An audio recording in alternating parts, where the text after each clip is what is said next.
Never before ever after national highway పై ఆకర్షణీయమైన commercial plots చదరపు గజం కేవలం 5,999 రూపాయలకే. Ganesh real estates. మరిన్ని వివరాల కోసం సంప్రదించండి 9667777775.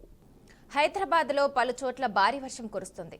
బోడుప్పల్, మేడిపల్లి, ఉప్పల్, రామంతపూర్, పిర్చాదిగూడ, కుత్బుల్లాపూర్, బహదూర్పురాలో వరుణుడు తన ప్రతాపం చూపిస్తున్నాడు. నగరంలో ఇవాళ సాయంత్రం 6 గంటల వరకు భారీ వర్షాలు కురిసే అవకాశం ఉన్నట్లు వాతావరణ శాఖ హెచ్చరించింది. ఈ నేపథ్యంలో అత్యవసరమైతే తప్ప ప్రజలు బయటకు రావద్దని జీహెచ్ఎంసీ అధికారులు సూచిస్తున్నారు. ఇక హైదరాబాద్కు వాతావరణ శాఖ యెల్లో అలర్ట్ జారీ చేసింది. అలాగే రానున్న 3 గంటల్లో నగరంలోని మరికొన్ని ప్రాంతాల్లో భారీ వర్షం పడే అవకాశం ఉన్నట్లు వాతావరణ శాఖ హెచ్చరించింది. ఈ మేరకు నగరంలో కురుస్తున్న భారీ వర్షాలకు అధికార యంత్రాంగం అలర్ట్ జారీ చేసింది.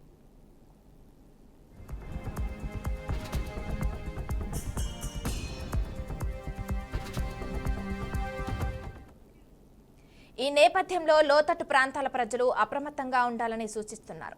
అవసరమైతే తప్ప ఎవరూ ప్రయాణాలు చేయకూడదని అధికారులు చెబుతున్నారు. కాగా అన్ని శాఖల అధికారులు ఎప్పటికప్పుడు పరిస్థితిని సమీక్షించాలని ప్రభుత్వం ఆదేశించింది. ఈశాన్య బంగాళాఖాతంలో కొనసాగుతున్న ద్రోణి ప్రభావంతో తెలంగాణలో పలు చోట్ల వర్షాలు కురుస్తున్నాయి. ఈ మేరకు రాష్ట్రంలోని 8 జిల్లాలకు ఆరెంజ్, 23 జిల్లాలకు వాతావరణ శాఖ యెల్లో అలర్ట్ జారీ చేసింది. మహబూబాబాద్, మంచిర్యాల, నల్గొండ, నిర్మల్, రంగారెడ్డి, సూర్యాపేట, వికారాబాద్, వరంగల్ జిల్లాలకు భారీ వర్ష సూచన ఉన్నట్లు తెలిపింది. ఇక ఈ నేపథ్యంలో ప్రజలు జాగ్రత్తగా ఉండాలని ప్రభుత్వం సూచిస్తోంది.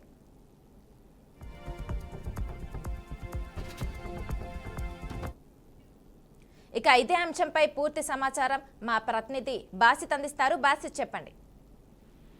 మానస, హైదరాబాద్ లో పలు చోట్ల భారీ వర్షం దంచి బోడుప్పల్, మేడిపల్లి, ఉప్పల్, రామంతపూర్ లో వర్షం కురుస్తుంది. పీర్జాదిగూడ, కుత్బుల్లాపూర్, బహదూర్పుర వరుణదేవుడు ప్రళయం సృష్టించాడు. అక్కడ భారీగా లోతట్టు ప్రాంతాలన్నీ జలమయం మారాయి. ఈ నేపథ్యంలోనే అత్యవసరమైతే తప్ప బయటకు రావద్దని జీహెచ్ఎంసీ సూచనలు జారీ చేసింది.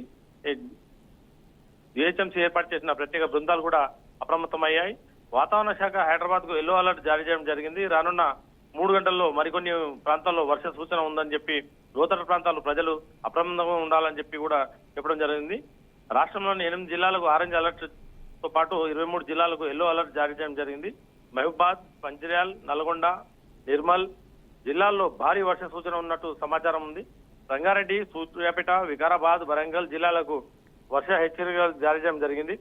ఆగస్టు 13వ తేదీ నాటికి బంగాళాఖాతంలో అల్పపీడనం ఏర్పడుతుందని వాతావరణ శాఖ వెల్లడించడం జరిగింది. ఈ నేపథ్యంలోనే 13వ తేదీ నుంచి 4 రోజుల పాటు భారీ వర్షాలు కురిసే అవకాశాలు ఉందని చెప్పి కూడా ఆ వాతావరణ శాఖ వెల్లడించింది. దాంతో పాటు హైదరాబాద్ మహానగరంలో గత వారం రోజులుగా వర్షాలు కురుస్తూనే ఉన్నాయి. భారీ నుంచి అతి భారీ వర్షాలు కూడా కురుస్తున్నాయి. రాత్రి వేళ బీభత్సం సృష్టిస్తున్నాయి. పలు చోట్ల 12 సెంటీమీటర్లకు పై కూడా వర్షపాతం నమోదైన దాఖలాలు ఉన్నాయి. రానున్న రోజుల్లో కూడా అదే పరిస్థితి కొనసాగే అవకాశం ఉందని చెప్పి హైదరాబాద్ వాతావరణ శాఖ హెచ్చరికలు జారీ చేయడం జరిగింది. ఈ ఆగస్టు 13 తేదీ నుండి బంగాళాఖాతం అల్పపీడనం ఏర్పడి ఈ నేపథ్యంలో 13 నుంచి 4 రోజుల పాటు భారీ వర్షాలు కురిసే అవకాశం ఉందని చెప్పి వాతావరణ శాఖ పేర్కొంది.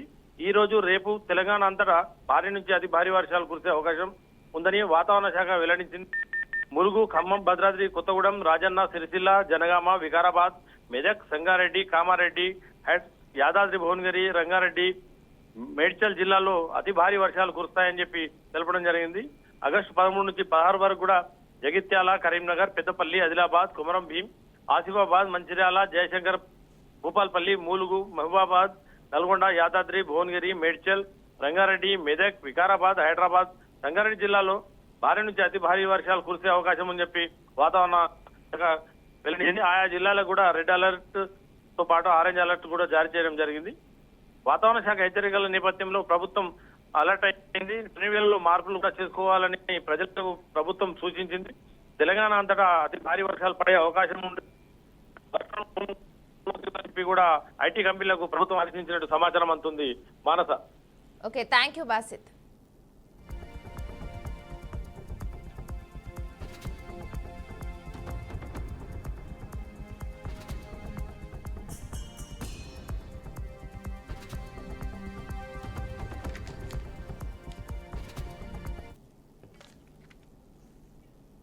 జగిత్యాల జిల్లా కలెక్టరేట్లో ఓ అమానుష ఘటన కలకలం రేపింది. ప్రజావాణి కార్యక్రమంలో ఓ దివ్యాంగుడిపై సిబ్బంది పోలీసులు అత్యుత్సాహం ప్రదర్శించారు. మల్లాపూర్ మండలం ముత్యంపేటకు చెందిన దివ్యాంగుడు రాజా గంగారం తన ఇంటికి సంబంధించిన సమస్య పరిష్కారం కోసం కలెక్టరేట్లో ప్రజావాణి కార్యక్రమానికి వచ్చాడు. ఈ నేపథ్యంలో సిబ్బంది ఒక పోలీస్ కానిస్టేబుల్ అతన్ని ఈడ్చుకెళ్లారు. ఈ దృశ్యం జరుగుతుండగా కలెక్టర్ సత్యప్రసాద్ చూసి చూడనట్లుగా వెళ్లిపోయారు. రాజా గంగారం కొన్నేళ్లుగా ఇంటి సమస్య పరిష్కారం కోసం పోరాడుతున్నాడు.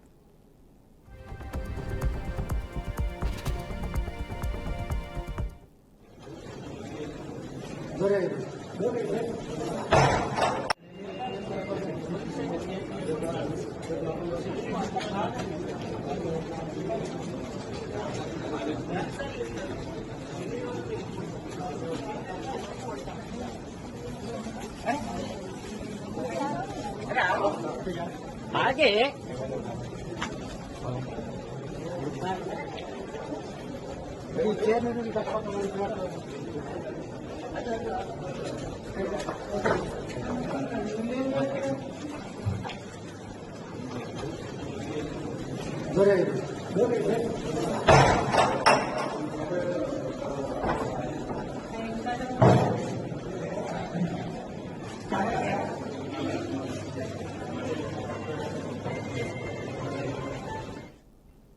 ఈ ఘటనపై జాగృతి అధ్యక్షురాలు బీఆర్ఎస్ ఎమ్మెల్సీ కల్వకుంట కవిత స్పందించారు.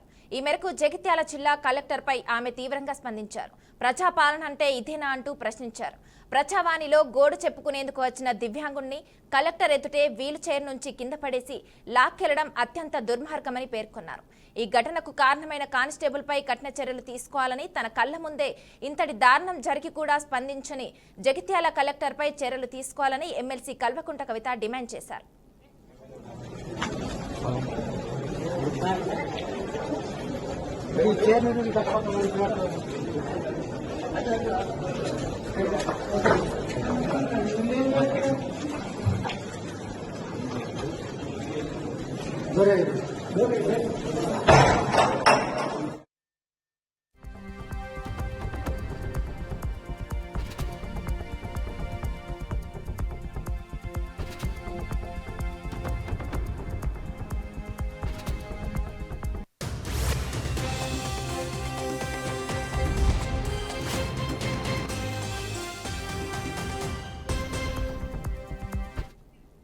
దీనిపై మరింత సమాచారం మా ప్రతినిధి సంతోష్ అందిస్తారు. సంతోష్, చెప్పండి.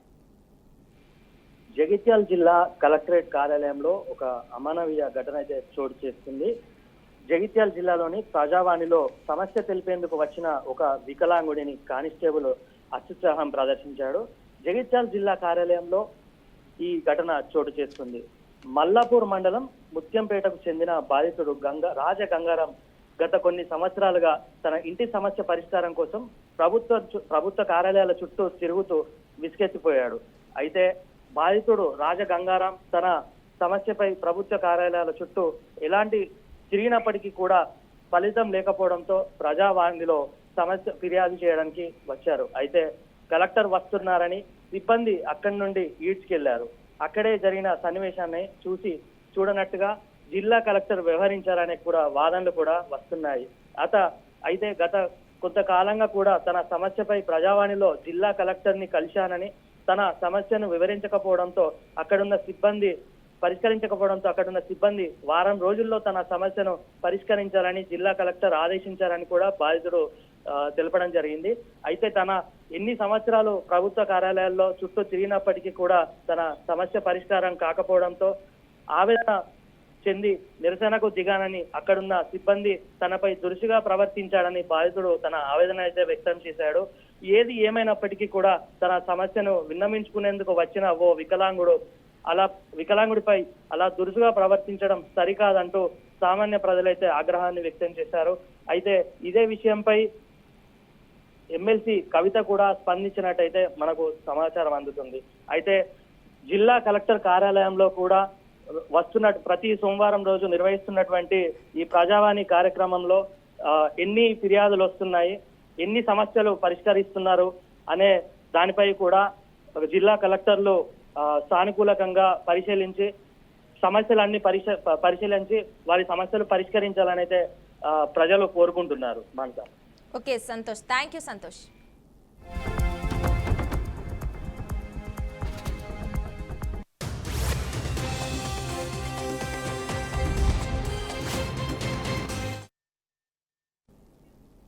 ఏపీ అసెంబ్లీకి 2024లో జరిగిన ఎన్నికల్లో కూటమి ఇచ్చిన హామీలను ఒక్కొక్కటిగా అమలు చేస్తుంది.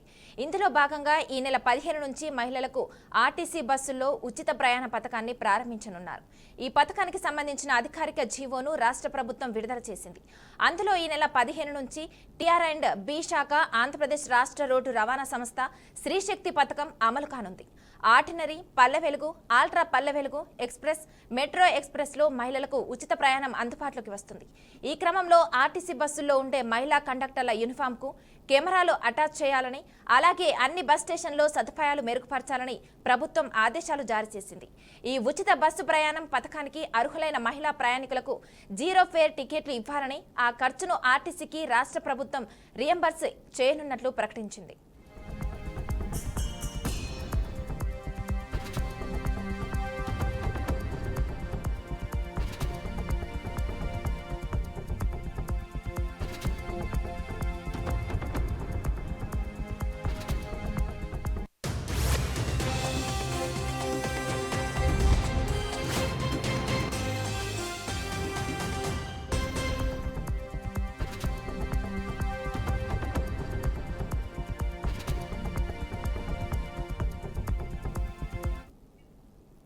ఇక ఇదే అంశంపై మరింత సమాచారం మా ప్రతినిధి వాసుబాబు అందిస్తారు. వాసుబాబు, చెప్పండి.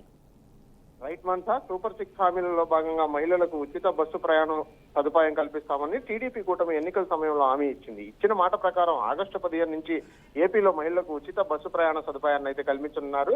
ఇందుకోసం ఆర్టీసీ ఇప్పటికే సిద్ధమైంది. అయితే మహిళలకు ఉచిత బస్సు ప్రయాణ సదుపాయం కల్పిస్తే పురుషుల పరిస్థితి ఏంటని ఇప్పటికే తలాచోట ప్రశ్నలు అయితే రావడం జరిగింది. దీనికి సంబంధించి అటు మహిళలకు కూడా అందుబాటులోకి ఈ పథకాన్ని అయితే తీసుకురావాలని చెప్పి ఏపీ ప్రభుత్వం అయితే భావిస్తుంది. అటు తెలంగాణలో కూడా ఇలాంటి మహిళలకు అయితే ఉచిత బస్సును ప్రయాణించడంతో పాటు ఆర్టీసీలో బస్సులు పురుష సంఖ్య మార్పులు వచ్చాయనే విధంగా అయితే ప్రస్తుతానికి మార్పులు అయితే తీసుకొచ్చారు. దీంతో పాటు మెట్రో డీలక్స్ పేరుతో ప్రత్యేక బస్సులు కూడా నడపాలని ఉచిత బస్సు పథకంలో వాటిని రద్దీ నెలకొని ఉంటుంది కాబట్టి వాటిని యాడ్ చేసి నడపాలని చెప్పి ఏపీ ప్రభుత్వం అయితే భావిస్తుంది. ఇప్పుడు దీని మొత్తానికి 60% వరకు స్త్రీలు అయితే ఉంటారు కాబట్టి దానికి సంబంధించి బస్సు ప్రయాణికుల్లో దీనికి స్త్రీ శక్తి పథకం అమలు చేసి మహిళా ప్రయాణికులతో సంఖ్య తగ్గించవచ్చని చెప్పి పల్లె వెలుగు, అటు ultra Palle Velugu, city ordinary, metro express బస్సులతో పాటు మహిళలకు ఉచిత బస్సు ప్రయాణ పథకాన్ని అయితే ఆగస్టు 15 నుంచి అమలు చేయనున్నారు. ఈ బస్సులన్నిటికీ సంబంధించి మొత్తం ప్రతి సంవత్సరం 288 కోట్ల రాబడి ఉంటుంది కాబట్టి ఇది మొత్తం ఈ ఉచిత బస్సు ప్రయాణం అమలు చేసినప్పటి నుంచి తగ్గే అవకాశం ఉండటం వల్ల వీటన్నిటికీ సంబంధించి ఆర్టీసీకి ఇప్పటికే